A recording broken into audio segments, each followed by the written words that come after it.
Hey everyone, welcome back to the channel. Today's story is titled, I Can't Hold It In Anymore. Just make it quick. What the rancher did was beyond horrifying. This one will shock you. Don't forget to like, subscribe, and share. Where are you watching from? Let's get started. The sun was sinking behind the rolling plains of northern Wyoming, bleeding streaks of orange and crimson across a sky that seemed endless. The dry wind carried the scent of dust and pine through the air, whispering across the open fields that surrounded the Ward Ranch. Ethan Ward stood at the edge of his porch, one hand gripping a chipped mug of coffee that had long gone cold. The day had been long, fixing fences, feeding the cattle, checking the irrigation lines, the usual rhythm of a life spent far from anyone else. He liked the quiet, or at least he used to. Since Claire died 2 winters ago, the silence had become a different kind of companion. It wasn't peace anymore. It was weight. Every creak of the wood, every low moan of the wind reminded him how empty the house had become. He sometimes talked to her photo on the mantel just to fill the air. People in town said he should sell the ranch, move closer to family, but this land was all he had left of her. So he stayed, clinging to the isolation like an old wound that never quite healed. As the last light faded, Ethan walked toward the barn to lock up for the night. The horses shuffled restlessly, their breath steaming in the chill. He ran a hand down the neck of his mare, Daisy, murmuring soft words that no one but she could hear.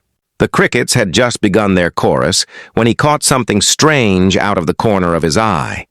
A movement at the far end of the dirt road near the old gate. At first he thought it was a deer.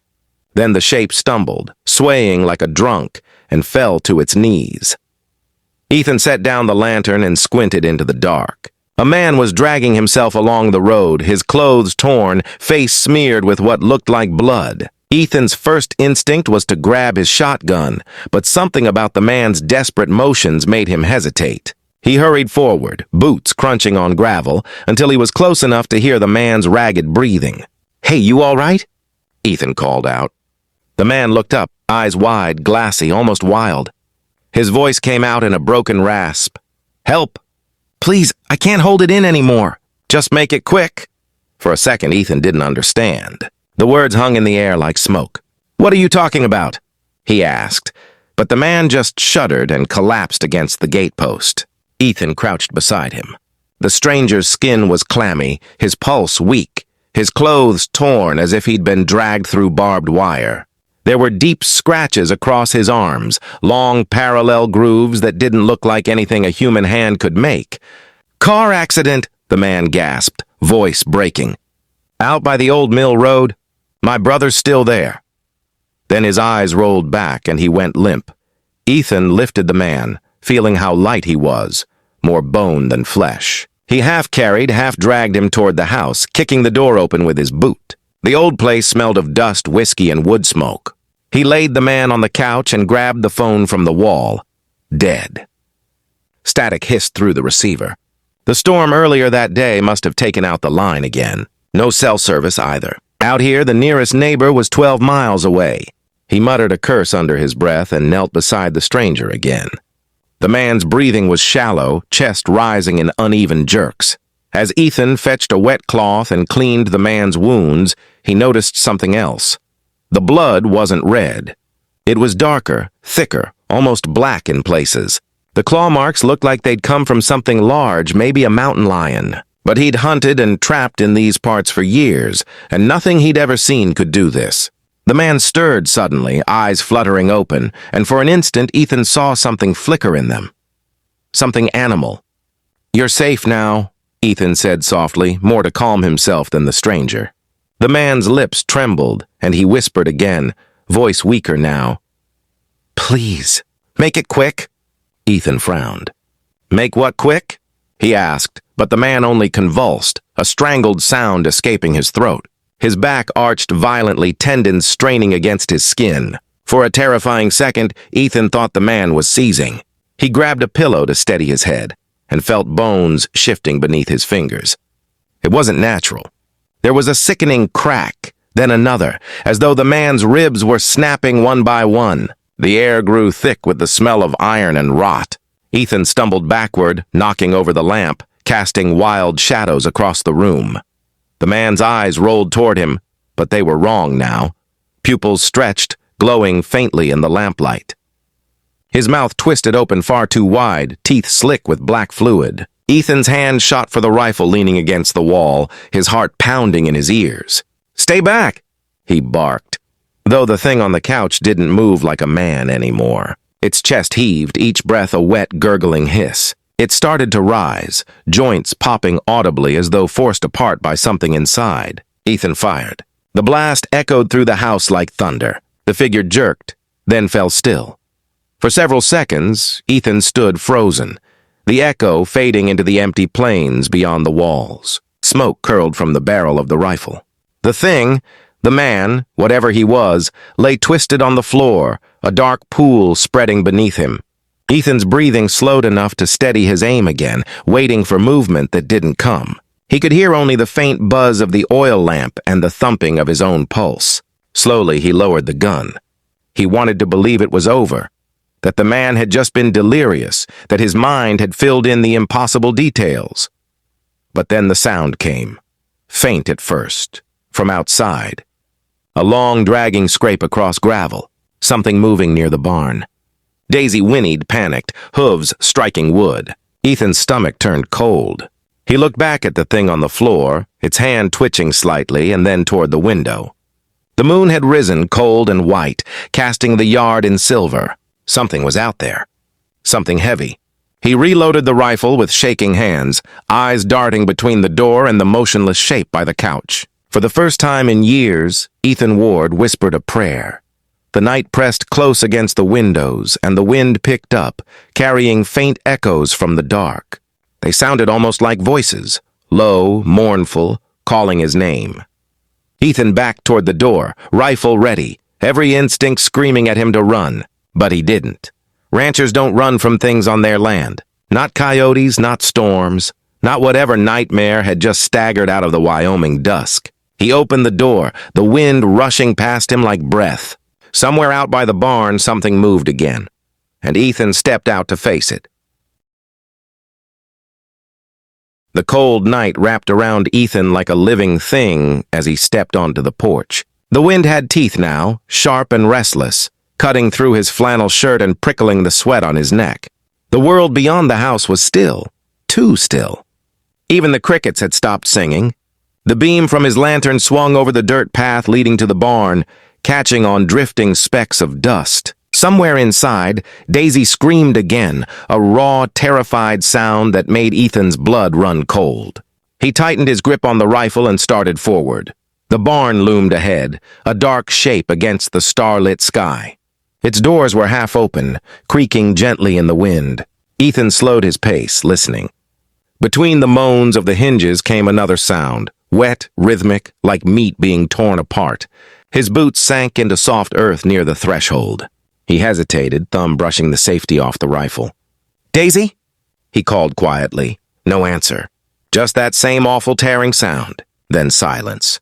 He pushed the door wider, the lantern light spilling inside, cutting across the dusty air in long, golden streaks. The sight that met him stopped him cold. Daisy lay on her side, throat ripped open, eyes wide and glassy. The other horses were down too, lifeless heaps of muscle and blood. The smell hit him next, thick and metallic, clinging to the back of his throat. His stomach lurched and he swallowed hard, forcing it down. Something had done this fast. Predators killed to eat, but this was slaughter. His eyes darted to the far corner where something shifted in the shadows. "Who's there?" he demanded, voice trembling despite himself. The movement stilled, then a whisper floated back. "Ethan." It was a man's voice, soft, familiar in a way that made his chest tighten. For a heartbeat, he thought it might be the stranger from the house somehow still alive. "Don't come any closer," he warned, raising the rifle. The lantern flickered, shadows crawling up the walls. Then the figure moved forward, stepping into the light, and Ethan's breath caught. It wasn't the stranger. It was Claire, his wife. Her skin pale, hair hanging in tangled waves, eyes dark as oil. She smiled, and the corners of her lips split slightly, blood glistening. "You didn't make it quick," she whispered. Ethan staggered back, shaking his head. No, you're not her. You're not real." He blinked hard, but she didn't vanish. Instead, she tilted her head, that same gentle motion Claire used to make when she teased him. "You promised me you'd never let me suffer, Ethan," she said, voice trembling with mock sadness. But he suffered. "You let him. You let me." Her tone twisted into a low growl on the last word. Then her shape began to distort, limbs stretching, bones cracking audibly beneath her skin. Ethan fired. The shot shattered the silence, slamming her backward, but when she hit the ground, she wasn't his wife anymore.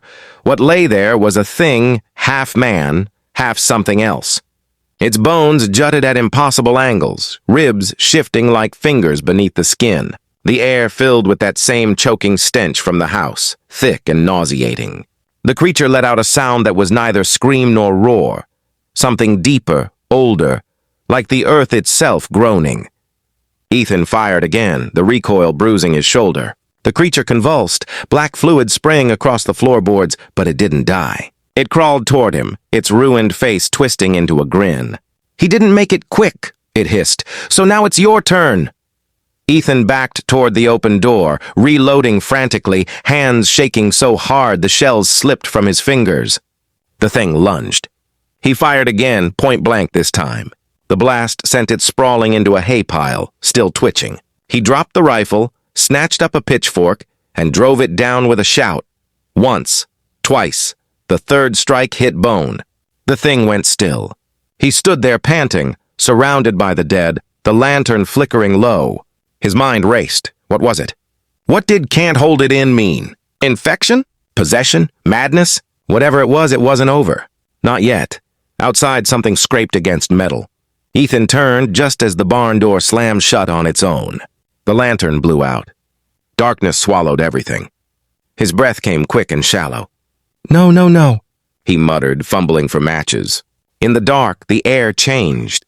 Colder, heavier, as though the night itself were breathing. When the match flared to life, he saw them. Handprints. Dozens of them, pressed into the barn walls, all slick with blood. And from the far end, behind the hay bales, came that whisper again. Dozens of voices now, overlapping, echoing the same phrase, "Make it quick." Ethan ran. He didn't remember crossing the yard or bursting into the house, only the pounding of his boots and the thud of his heart. He barricaded the door with a chair, grabbed the shotgun from the rack, and crouched by the window. The moon hung high, casting everything in cold light. Nothing moved outside, not the grass, not the trees. Then, slowly, the front gate creaked open. A figure stood there. The same man from before, or what was left of him. Skin pale, eyes black and hollow, a grin splitting his face. "You shouldn't have helped me," it said. Ethan fired through the window. The figure fell, then vanished. He reloaded, breath rasping in his throat, staring at the empty yard. When he turned back toward the living room, the fire had gone out. The house was dark again. Only the ticking of the clock filled the silence. Then, from behind him, a voice whispered, right against his ear. "I told you to make it quick." Pain exploded across his side as something slashed him deep. He stumbled forward, firing blindly. The walls shook with snarls and screams. He reached for the lamp, knocked it over, flames spilling across the floorboards. The fire spread fast, climbing the curtains, devouring the room in a wave of orange and heat. Ethan staggered to his feet, clutching his bleeding side, and stumbled toward the door. But something blocked his path. Tall, black, faceless, its body rippling like smoke. It tilted its head, almost curious. "You're one of us now," it whispered in a dozen voices. Ethan raised the shotgun one last time and pulled the trigger. The blast lit the room white, and then nothing but fire and silence. When the sheriff's deputies arrived 2 days later, they found nothing left but ash. The barn was gone, the house reduced to smoldering rubble. The livestock had vanished. Only the front gate stood untouched, swaying gently in the wind. Etched deep into the metal, as if carved by fingernails, were the words,